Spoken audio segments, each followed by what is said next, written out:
Hello, hello. Welcome again to Gilmore Sisters, a rant podcast presented by the Cereal Box Network and hosted by myself, Crayle, and my Phoenix sister, Kelly, of Phoenix Sisters Cosplay. This week, we're going to be discussing Paris and Doyle 5 Ever, because that's one of our all-time favorite relationships of the show, as soon as you get past our cute little intro. La la la la la la la la. Gilmore Sisters. Gilmore Sisters is a Phoenix Sisters cosplay production and is hosted by the Cereal Box Network. Pokeballs by Crayle is your one-stop shop for handmade magical creations that celebrate all the Pokemon universe has to offer. Available on CrayleVanest.com, that's CrayleVanest.com, and possibly coming to a con near you. Hey Kelly, how you doing? Good, how are you? I'm doing great now that we're talking about Gilmore Girls. Heck yes. So Paris and Doyle, I think, are my favorite couple on the show, period, actually. Now that you're bringing that up. I think they're the couple that works the best. Yeah, I don't know if they're the most entertaining, in a sense that I would say we should make the whole show about that. But, as far as, relationships that I think just make you happy for two people, theirs is my favorite. They're so perfect for each other. Let's start. Oh, go ahead. I was going to say they are, and Doyle is constantly pointing it out. Every time Paris pulls away, Doyle is like, I respect what's going on in your head emotionally, but, in this too, and I'm in it, so multiple times. Yes. So let's talk about the road that led Paris to Doyle, because Paris does not have good taste in men prior to this. Oh my gosh, the Asher relationship. Yeah, and going back further than that, Chad Michael Murray, what was his character's name? Tristan. Logan 1.0, basically. Mm-hmm. Only he was a version of Logan that didn't get the chance to grow and expand. Tristan was horrible. He was horrible to Paris. And he was. I mean, it was in the way that you can forgive people because they were young if they grow out of it, but you're right, we didn't get to see that. Which his character, I think they had a character arc planned for him, but then Chad Michael Murray got his own show, which, good for him. Right, but still, she was drawn to him for all the wrong reasons. When Rory asks, why do you even like him? And she's like, well, we've been in class together since kindergarten. Okay, well, that's not really a reason to like a specific person. And then her other evidence she gives is his home life is also not great. So, if they had dated, they would have been in some sort of, messed up trauma bond, most likely. Yep. Over how they both had overly demanding parents. Yes, and to be clear, his home life being not great does not excuse all the dickish things he did and the dickish way he treated Rory and Paris. Exactly.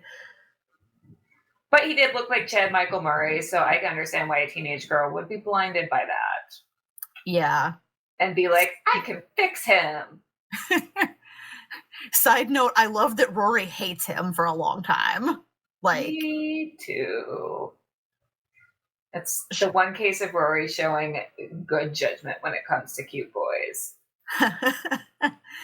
Right. And then she doesn't even try to befriend him until she sees a more vulnerable side to him when he gets broken up with by, I think her name was Summer. I think at that party. So of course her name was Summer. All the rich girls who are bitches are named Summer or something like that. Right. So, yeah, Paris, not amazing taste. And Jamie, I don't understand what Paris brought to that relationship between her and Jamie. It's like Jamie was in love with the idea of her. And oh my gosh, I forgot about Jamie. Right? Because Paris forgot about Jamie. He was the Paul before there was a Paul. Right? And if you forgot about Paul, we can't blame you. So did Rory.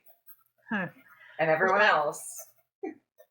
Yeah, like it seemed like Jamie was obsessed with Paris and in love with the idea of her and liked debating her and stuff like that. But I'm like, what did Paris bring to that relationship? She argued with his grandpa about theology. And mostly beyond that, she just was mad at him all the time. So like, even though like don't see Jamie enough for me to have anything against him, like the relationship was not compelling. And it was not healthy.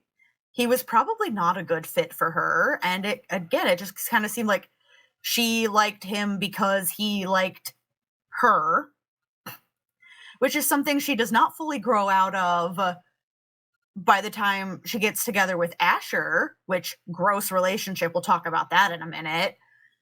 Because Asher, she won't even, one of the reasons she strings Jamie along is she says that she didn't know what she was thinking and didn't know how she wanted to proceed until she knew how Asher really felt. Ugh. Which, yeah, so she literally cheated on Jamie, which was not a good look on her. No. And not just a little bit, oops, we made out because of the moment. She was showing back up to the dorm room late at night being like, I smell like tobacco from the pipe or whatever. And yeah. And Asher, aside from the fact that it seems like he's good to Paris the whole time that they're together, he still had this long track record of dating girls who were younger than his son, who's divorced. Gross. And then breaking their hearts. Or his student, which there's a power differential there on top of the age differential. Well, Paris was never Asher's student, but the other girls, I feel like that was at least implied. Yeah, okay. That's right, she wasn't his student. But still, she went to the school that he taught at, so there was still a power differential there. He was a well-respected professor, which he should not have been, because that's definitely frowned upon, to quote Friends. It's more than frowned upon. It's got to be in his contract, but I'm sure whoever knows is looking the other way because that always happens, and it's gross. Sorry, rant over. No. This is the Rant Podcast. Also, Ross Geller is a garbage character. I just completely jumped shows, but you know what? It deserves to be said. Ross Geller is garbage. Yeah, so then along comes Doyle, and that's the first relationship Paris has that is based on mutual respect. They grow together, get new hobbies together, when they start doing yoga together. Even Krav Maga. Krav Maga, right? Their Krav Maga together was so hilarious and so sexualized in the most horrible way.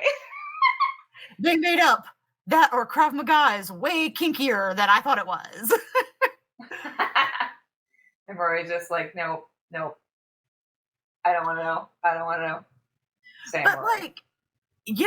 Paris was able to be with Doyle, and Doyle was very clear about how he felt about her once they had the come to Jesus, where he was like, I'm ready for a relationship again now, after he got his heart broken before her, which love that they gave Doyle that dimension and backstory too. Right. But once he becomes clear with her about how he feels, it's not just an obsessive puppy love. He sees Paris as a full person with her flaws and everything else, which is what comes up with the thing where after Paris gets ousted as the editor of the Daily News, and Rory asks Doyle, former editor to current editor, do you think I should give Paris more work to do? And he says, you could, but would you do that for anyone else who was treating you this way? Right. Even though, that's his girlfriend. And later they get in a big fight about it. They almost break up over. Yeah, but I'm Paris sorry. Doyle was correct. He was correct. I can understand why she was upset, though. I would have been too. We don't like it when the people we love see our flaws like that. But also, I feel like that's still a sign of him respecting her as a real person who needs to be a professional in the professional world. I mean, Doyle wants to be an editor or a journalist as his job, which is another thing that fleshes Doyle out as a character. Of course, he's going to give good, unbiased advice about that. And it hurts when your boyfriend isn't like on your side 1000%. Right. But again, that's an amount of respect I feel like she couldn't recognize in the moment. Like, which is very Paris. Mm-hmm. But I love how Doyle was just like, okay, I know why you feel the way you do, but we're perfect for each other. We're not breaking up. Right. Every time she pulls away from him, he's like, in that case, he understood why she was mad. Or in the case where she tries to break up with him because she doesn't want to base her college decision off of him. Like, he's not just following her around puppy sick. Like, he thinks about it. He's like, I can write from anywhere. I know what I want. Like, we're good together. And that's why I don't want to break up. Like, and he held firm to his boundaries, which, you know, Paris needs that because she will push people around if they'll let her. So looking at you, Rory. Yeah. So Paris and Doyle, 5 ever. 5 ever. They're so good together. A year in a life did not happen for them. Yeah, the actors agree. There was an interview before A Year in the Life came out where all the actors who'd played the characters asked, where do you think your character is now? And the actors who play Paris and Doyle were like, oh, Paris and Doyle are definitely still married, which is another thing. It sucks that they're going through a divorce in A Year in a Life, but A Year in the Life didn't happen. So yep, it was just a fever dream that Lorelai had. Right. Or Rory had. It definitely would have been Lorelai. Lorelai is the one who has the weird dreams. Yep. Well, I guess Rory has weird dreams too, but we see them for Lorelai, like the real Paul Anka dream, which is a total tangent. That dream was hilarious. Yes. So she talks about her dreams so much. The one where she starts having dreams where she dies over and over again, but all the deaths are silly. Like she gets eaten by a turtle or falls into a vat of some sort of dessert. She must have been watching that Supernatural episode, The Mystery Spot, too many times. Right. If you all don't watch Supernatural, you should watch that episode. It's hilarious. Oh my gosh.